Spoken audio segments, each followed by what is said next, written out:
In just a moment, X-1. But first, if you're planning to join the family for this holiday weekend, remember you have a friend who'll keep you company through the long hours on the road. That friend is your car radio, and it brings you a full weekend of the most stimulating variety entertainment when you tune in to NBC's Monitor. Yes, you set your dial just once for hours and hours of refreshing variety. News as it happens, sports coverage, everything from baseball to skin diving, interviews with the stars, plus lots of the relaxing music you like to hear. It's all on Monitor this weekend. And now stay tuned for X-1 on NBC. Countdown for blast off. X-5, 4, 3, 2, X-1, fire.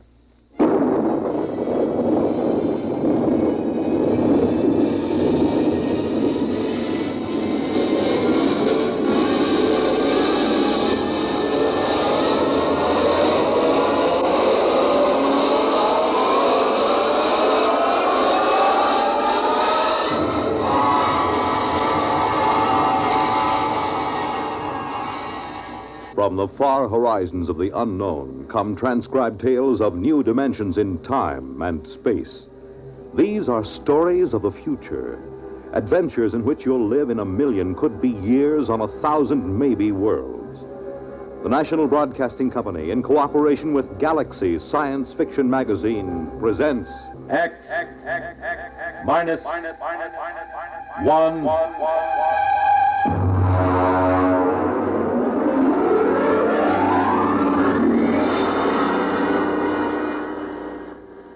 Tonight's story, A Pail of Air, by Fritz Leiber.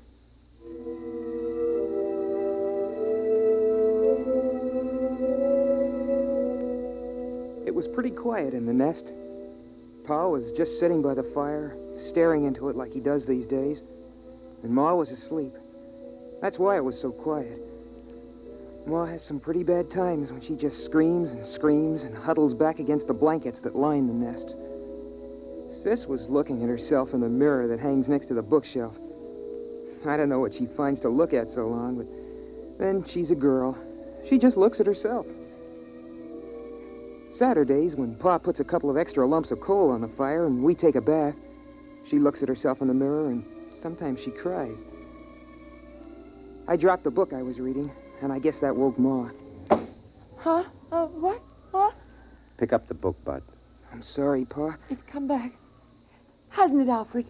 It's come back. It was just Bud. He dropped his book. Oh, but it's come back. Well, it's out there now, isn't it? I feel a lot warmer. No, Ethel. It's up there in the sky. Just the way it always was. I know. I had a dream, Alfred. I know, dear. Sis, melt your mother a cup of water. I'm combing my hair. Sis. Oh, all right. Got to get up. I know it's there. There'll be crocuses. And the spring bulbs. And daffodils. What are daffodils, Ma? Well, Buddy, they're a flower. And they're very pretty. Yellow. On a tall green stalk. Oh, I want to go out. I want to take the children out. All right now, Ethel. Here's some water. Come on, children. We'll all go out and you can play in the sun. Sure, Ma. Here, drink the water, Ma. It's cold, Alfred. You rap on the pipes and make that super send up some more heat. What's a super, Pa? It doesn't matter, Bud. There aren't any anymore. Oh. Pa, the pail's running low. Bud, you better get into your things and go out and get an extra pail of air. There are a couple of pails behind the first blankets. Go on, get into your things. It isn't back, is it? No, it isn't. There's no sun in the sky. No sun, is there? No, Ma. What was it like? The sun. Sis, don't get your ma upset. The sun was yellow. And so bright you couldn't look at it. Burning hot. So hot. But when you stretched out in it, made you feel warm all over. Tingly warm. It's been so long since I've been that warm. I was warm last year on my birthday when Pa put all that extra coal on. And then every morning it would come out of the east. make the clouds all pink and yellow. And the mist would rise in the ground, and then slowly everything would glow warmer, warmer. And then it would be up there in the sky, shining, warm. Hurry up, Bud. I'm almost ready, Pa. I want the sun. I want the sun back. Alfred, get me the sun. It's gone, Ethel. There's nothing I can do. For Christmas? On my birthday? Go ahead, Bud. Take the big pail and get it full this time. There's no sense in taking the trip for only half a bucket of air. I spilled it the last time. It's dark, Alfred, it's dark. Go ahead, Bud. Strap down the helmet, will you, sis? For goodness sake, stand up straight. Okay. All right, I'll be right back. Don't hold the blankets open too long. All right, Ethel. We're all safe. Bud will be right back with another pail of air. It's all right.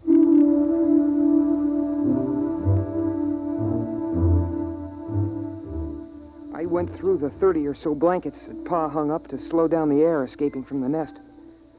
Of course, I knew the way. I've been going out for air since I was a kid. Still, I get a funny, crawly feeling every time I go out of the nest. You gotta go up to the 5th floor, which is just above the blanket of frozen air. You see, when the earth got cold, all the water in the air froze first and made a blanket about 10 feet thick or so. And then down on top of that dropped all the crystals of frozen air, making another blanket 60 or 70 feet thick. I came out of the window we use on the 5th floor and started to scoop up the air into my pail. I had it about full. Boy, my fingers are getting pretty cold when I saw something.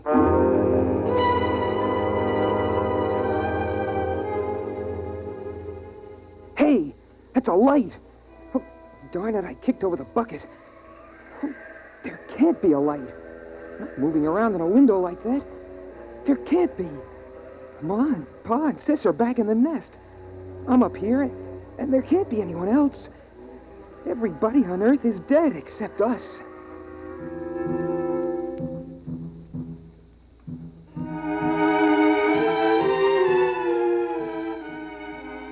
I had an idea how Ma must feel sometimes, the way she sees things. But there it was, moving around in the building across the way. I stood there shaking, and I almost froze my feet. I did frost my helmet so solid on the inside I couldn't see anything. So I hurried up and scooped up another bucket of air and headed back for the nest as fast as I could.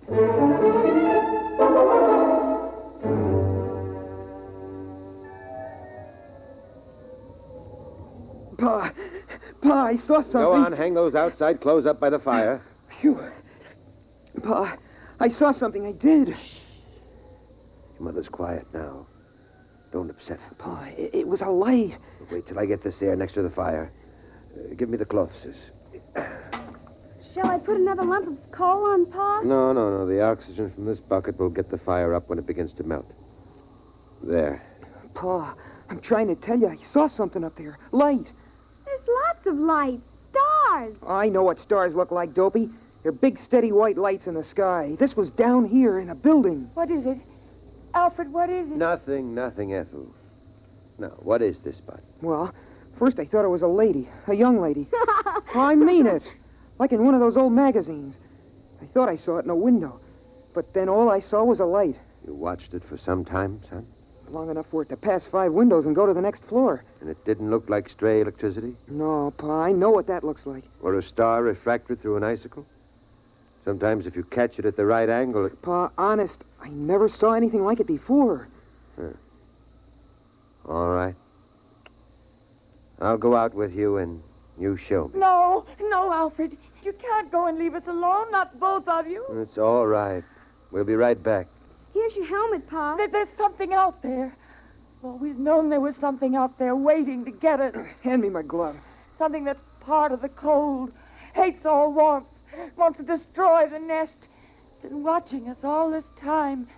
Now it's coming after us, and it'll get you, and then it'll come for me. Oh, don't go. Alfred, please don't go. Everything will be all right. Now, Sis, Yes, Pa? you come watch the fire. Keep an eye on that air, too. If it gets too low or doesn't seem to be boiling fast enough, get another bucket behind the blanket. Alfred, don't go. I'll take care of it, Pa. Could there really be anybody out there? I don't see how. We heard the last radio voices a year before Bud was born. There hasn't been anything since then. Then what could it be? I don't know. Probably just a reflection. An ice crystal cracking. Come on, Bud. Get your helmet on.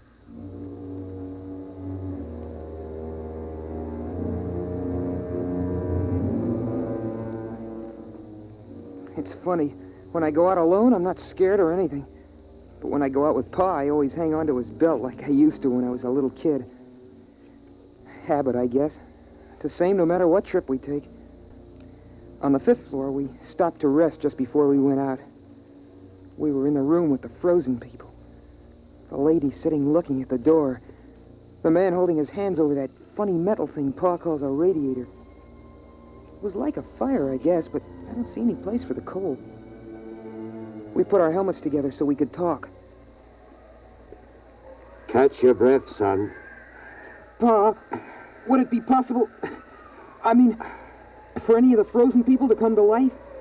Like the ones down in the basement around the furnace when we go for water? No, they're dead. They were caught too quickly when it happened. Oh, Pa, how do we know we're the only ones? We don't, but, well, there's a feeling you get. Because it's always night.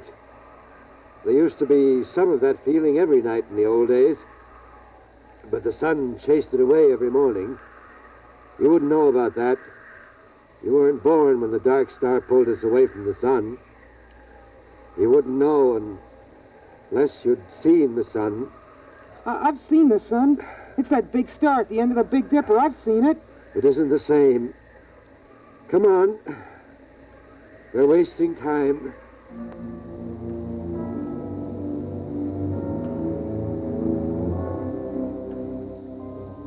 I don't know what the city looked like in the old days, but now it's beautiful. The starlight lets you see it pretty well. We're up on a hill, and the plain slopes down away from us. Some taller buildings push up out of the feathery plain, topped by rounded caps of air crystals. Some of them are on a slant because a lot of the buildings are badly twisted by the quakes and everything when a dark star pulled the earth away from the sun. That's why Pa can't seal up the nest airtight. The building's twisted too bad. Besides, we have to keep the chimney open. We touched our helmets together so we could talk. Is that where you saw it, son? It isn't there anymore. Uh-huh. But it feels different. As if there's something out here, waiting. Bud, if you see something like that again, don't tell the others. Huh? Why not? Well, your ma's sort of nervous these days, and we owe her all the feeling of safety we can give her. Once it was when your sister was born, I was ready to give up and die, but your mother kept me trying. Another time, she kept the fire going a whole week all by herself when I was sick. She couldn't do that now. Not the way she is. But you know that game we sometimes play, tossing a ball around? Well, courage is like a ball. A person can hold it only so long, and then he's got to toss it to someone else. When it's tossed your way, you've got to catch it and hold it tight, and hope there'll be someone else to toss it to when you get tired of being brave. Yeah, I guess so. Come on. We'll fill up the pails and get back. But what about whatever it is out here? We'll just have to wait and see. Come on. Before the helmets frost over.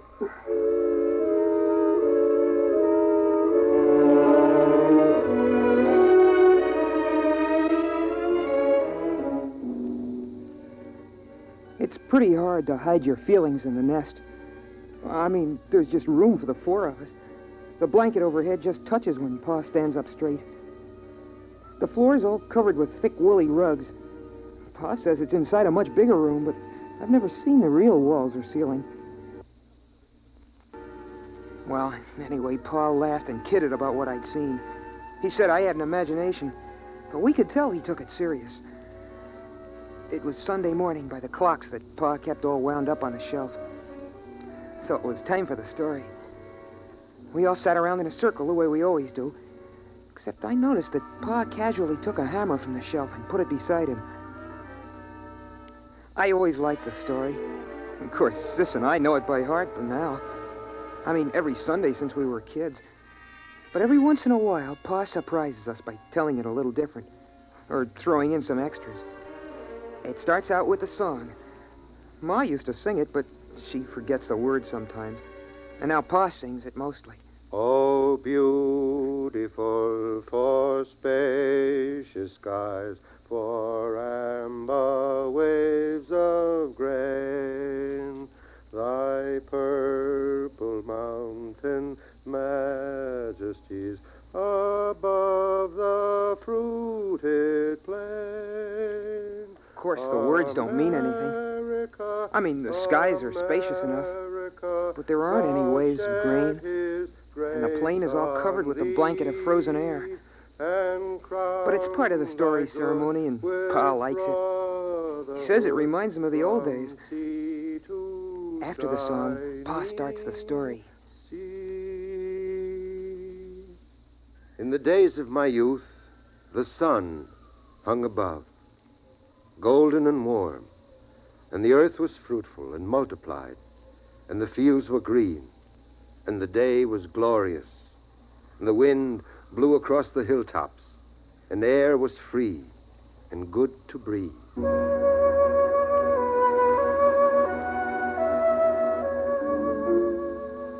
That's the part of the story I like best, about how it was with the sun nice and warm.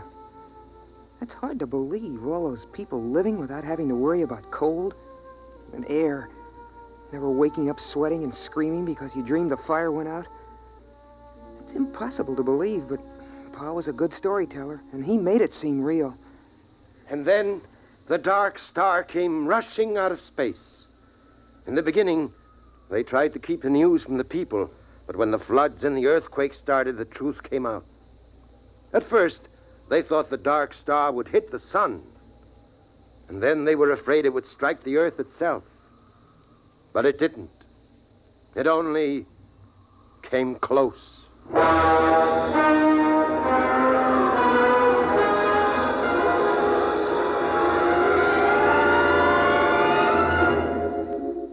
Pa tells it like the sun and the dark star fought for the earth like two dogs over a bone. I know what he means, because I've seen a picture of a dog in a magazine. And then the dark star won and carried us off. But the sun kept the moon. There were earthquakes and floods. Pa says that mountains fell and oceans slopped over. Oceans, that's a lot of melted water lying around loose. It's hard to imagine. But Pa says it was so. Then came the open question time in the story. Sis asked a question about what girls wore for clothes. And I asked Pa how people acted in those days when the earth was twisted and jerked almost apart. Well, Bud, I was too busy to notice much. A friend of mine, Dr. Weisbrot, and Kelly, the geophysicist, and Walters, the astronomer, we knew what was going to happen. And we were working to fix up a place with airtight walls and insulation and big supplies of food and bottled air.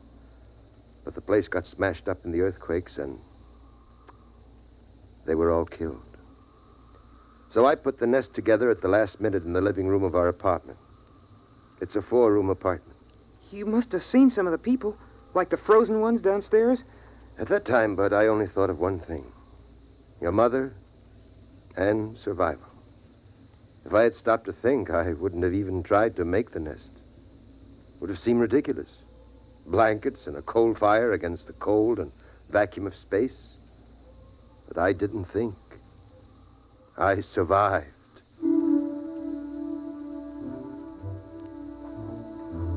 I wasn't listening carefully as Pa went on about the building of the nest.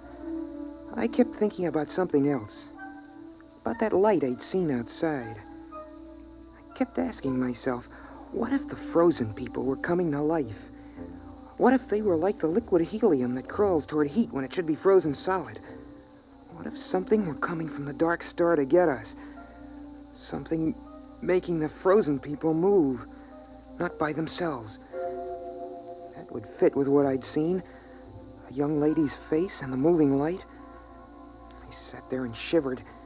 thinking of the frozen people with minds from the dark star creeping, crawling, snuffing their way, following the heat to the nest. And then, over from beyond the blankets, I thought I heard a tiny noise. So I asked myself then, what's the use of going on? Why prolong a doomed existence of hard work and cold and loneliness? The human race is done. The earth is done. Why not give up, I asked myself. And then I did hear the noise, louder this time, a kind of shuffling tread coming closer. And then I got the answer.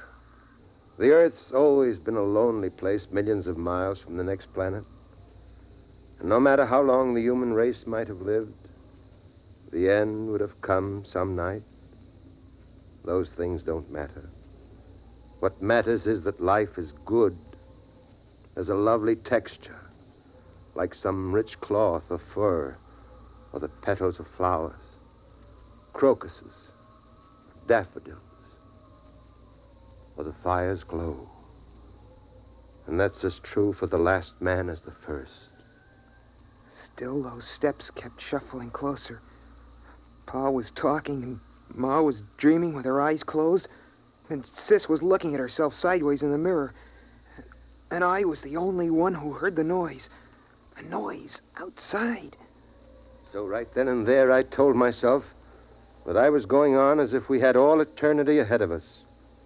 I'd have children, and I'd teach them all I could. I'd get them to read books, try to enlarge and seal the nest. I'd try to keep everything beautiful and alive. I'd keep alive my feeling of wonder, even at the cold and the dark and the distant stars. Pa, I hear. I know. What is it, Alfred?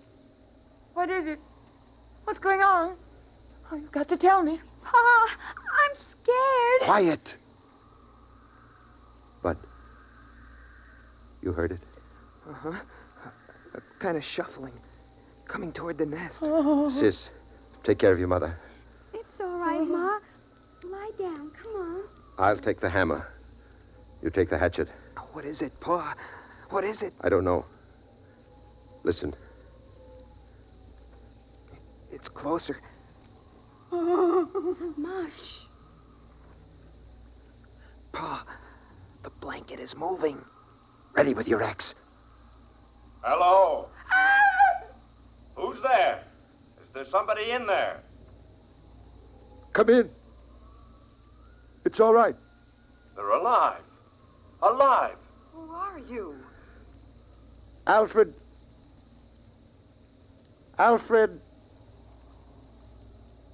Hutchinson. Dr. Alfred Hutchinson. You can take off your helmets in here. But the air. We have air. We bring it in pails. Come on, Ralph. Let's take off the helmets. It's impossible. Where are you from? We thought we were the only ones. Los Alamos. The nuclear laboratory. Yes, that's right. We get our power from the reactor, using the stockpile of bombs for fuel. Then there are others.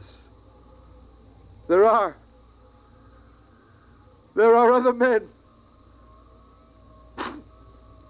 There are other men. Pa, is it all right? Should I put the axe down? Yes, it's all right. You can put it down. You mean you come from another nest? It's a little bigger than this. We've got a small airtight city with airlocks. We generate our electricity, food from hydroponics. I can't believe it. I can't. I can't believe this.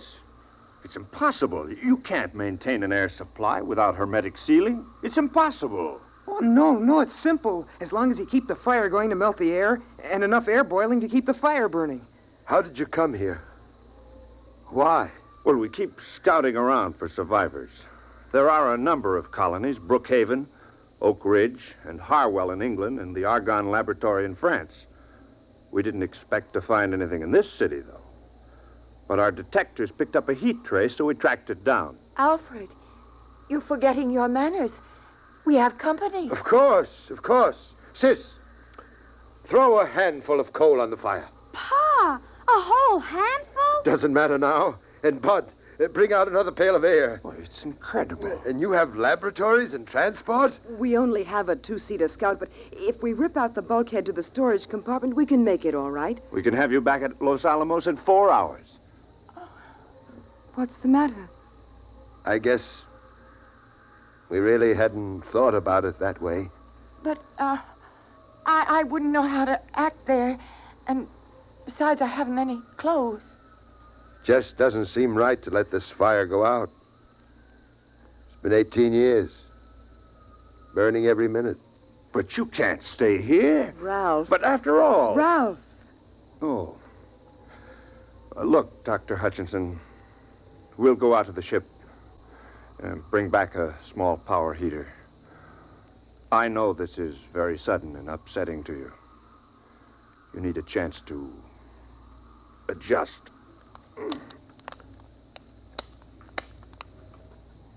We'll be back in a few minutes. It's incredible. In buckets, air in buckets. Well, They didn't think the nest smelled so good. I could tell. She had a wave in her hair. Did you see that? And lipstick. I suppose we have to decide what to do. Pa, at Los Alamos and those other places, there'll be lots of people, won't there? Yes, I mean, not just your father or a brother. that's right. Boys? I suppose so. But somehow I feel a little empty. Alfred, it's different now that we know others are alive. You don't have to feel the responsibility for keeping the human race going. Pa, I'd like to see those rockets and laboratories. Wouldn't you, Pa? I suppose so.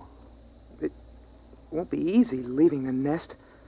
I mean, it's just right, and there's only 4 of us. It's kind of a scary idea. Big place with a lot of strangers. You'll get over that feeling, son. The trouble with the world was that it kept getting smaller and smaller till it ended with just the nest.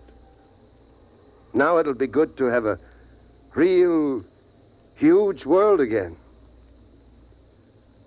The way it was in the beginning.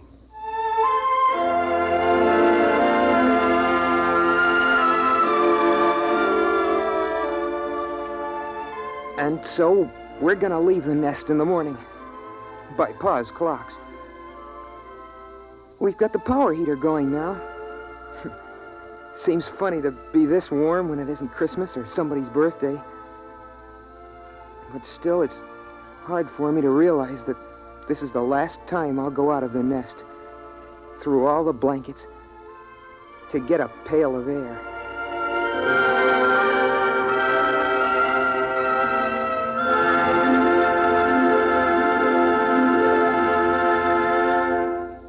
You have just heard X-1, presented by the National Broadcasting Company in cooperation with Galaxy Science Fiction Magazine, which this month features the Edward M. Ludwig story, A Coffin for Jacob. With never a moment to rest, the pursuit through space felt like a game of hounds and hares. Or was it Follow the Leader? Galaxy Magazine on your newsstand today.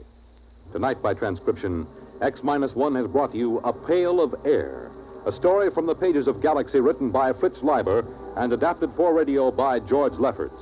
Featured in the cast were Ronnie Liss, Pamela Fitzmaurice, Richard Hamilton, Eleanor Phelps, Rita Lloyd, and Joe DeSantis. Your announcer, Fred Collins. X-1 was directed by Daniel Sutter and is an NBC Radio Network production.